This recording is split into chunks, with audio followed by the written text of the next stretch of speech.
Good morning, friends and followers. I'm Suzanne Castle. Who are you? Let me know where you're watching from in the comments below. Today is Training Tuesday. Every week we spend 10 minutes or less helping us just live a better life. It might be personally, it might be in our business world, it might be how we're showing up in relationships or for friends. And I know as we all have Thanksgiving on the mind, some of us are thinking deeply about how am I going to get all the things done. And lately, I have been talking to a lot of different clients who really are kind of overthinking everything. If COVID has exposed one thing or another, it is that we aren't really sure what to do next, right? We watched some people really just change direction quickly and show up in all the spaces, from how they schooled their kids to how they showed up at the office, whatever. But other people are like, well, I don't know if I want to make a decision because I don't want to have to go back 2 weeks from now when something changes. And we're still in that environment. And what has happened psychologically to us is we are more rude, we are reticent to make decisions, and we're definitely not as confident as we used to be. So today, I thought what we were talking about is how do we stop overthinking? How do we make decisions confidently? And I'm going to give you 4 hot tips on helping you do just that. So, real quick, let me ask you a question. Do you ever find yourself spending too much time pondering and not enough time getting things done? If that's you, put your hand up, right? Put it up in the comments. Let me know. Or is that you? Do you spend too much time pondering and not enough time getting things done? Overthinking is quite common. It's not just, oh, this person over here or this family member, can never make a decision. That's not the deal, especially when you're making decisions. You want to be strategic, right? You don't want to just drive off a cliff, Thelma and Louise style, right? You want to be careful and strategic. But also, overthinking can lead you to waste time and money, and definitely can lower your confidence level when things don't work out after you've spent so much time and intentionality behind decisions, right? The most successful people, it has been shown time and time again, make decisions quickly and then stick with them or change course as needed. And the less successful take too long to decide and then quickly change their mind afterward, right? So they've not only taken too long, then they don't give it long enough to see whether it was the right decision or not. So then they just throw it all out again and start all over. And you might think that you're being responsible and being cautious by taking your time to decide. But in the end, I don't want you shooting yourself in the foot, right? There's no evidence at all to suggest that ruminating here excessively on a decision results in a better outcome. Let that stick on you this Tuesday. Okay. So, what we're going to work on today is making up our mind, getting on with our life already. And I promise if you practice some of these tips, it will get easier, but it only gets easier if first and foremost you are aware of your core values. So before I even go into these tips whatsoever, you need to know your core values. It might be your organizational core values, it might be your personal core values. I promise you that decisions are more quickly and easily made when you know your core values. When you consider any choice, you test it against your core values.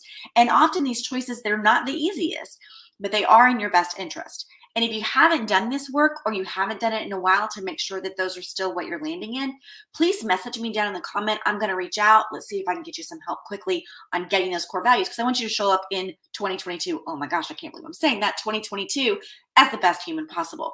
But today, like I said, I'm going to give you 4 hot tips. And yes, there's plenty more. And if we had more time, I'd show you how to create a priority matrix map. But for today, just today, let's start here, okay?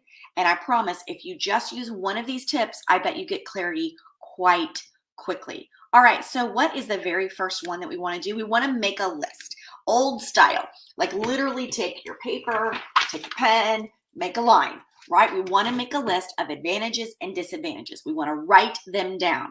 I don't like to use a computer in this because I want to literally imprint it. And when you write it down, it imprints differently in your brain.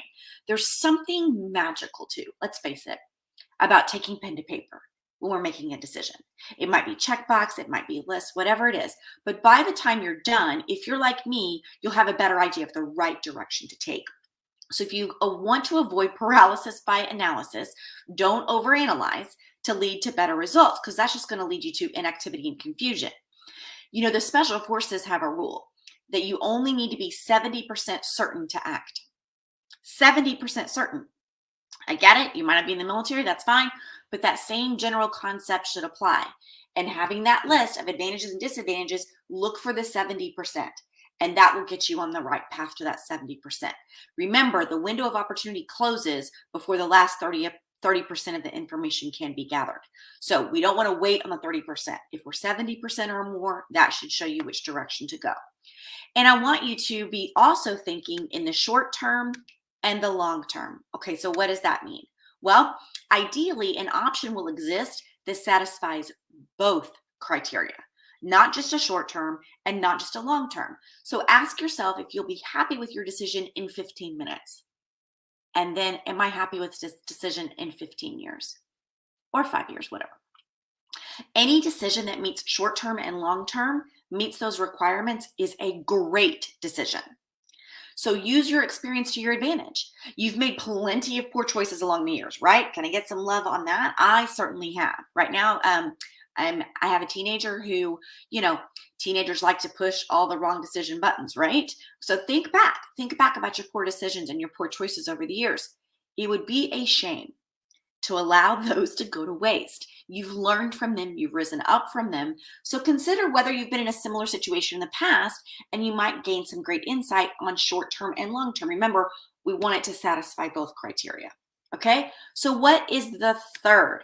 Well, the third tip that I have for you might seem counterintuitive, but honestly, it's to stay busy. Those that overthink often have the luxury of too much free time. I don't know what that looks like. Maybe you do. I'm a busy little bee. But what I find is busy people make decisions quicker because they don't have the time to brood over every decision.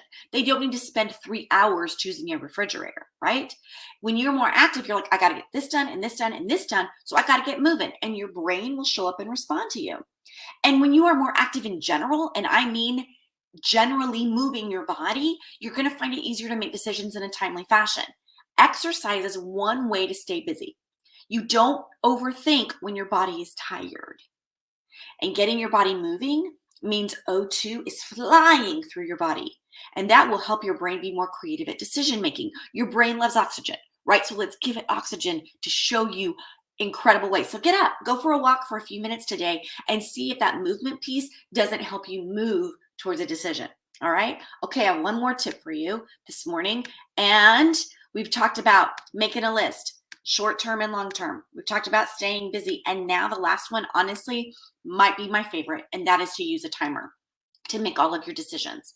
Most decisions, not all, but most decisions don't require weeks or days to make.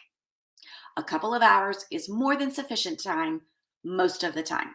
And I would say even a couple of hours can be brutal unless it's a big goal, something that might financially have some serious consequences. So use a timer. Put some focus on the issue. When you hear the alarm, it's time to decide. A timer is a really effective way to narrow your focus and tell your brain, we got to get to work. I only have 15 minutes to make this decision. And miraculously, your brain's like, great, I'm responding. Awesome. I'm glad we're focusing here. A good decision now beats a great decision later. A good decision now will beat a great decision later. Success is more about making decent decisions and working hard than it is about making awesome decisions all of the time. So avoid overestimating the value of perfection and underestimating the value of activity. That's what I'm trying to get you to understand with these 4 tips today. I promise you don't make better decisions by overthinking them. You just waste time. So use that time to execute your decisions, and I promise success will follow you. Now remember, here's my caveat. You can always change your mind, right? You can always change your mind. There are few, if any, decisions that you must stick with until your funeral. Just knowing that, you can change your mind later and give you the comfort needed to decide. It's not possible at this point, at least, to predict the future with 100% accuracy anyway. I mean, we can't even get the weather right.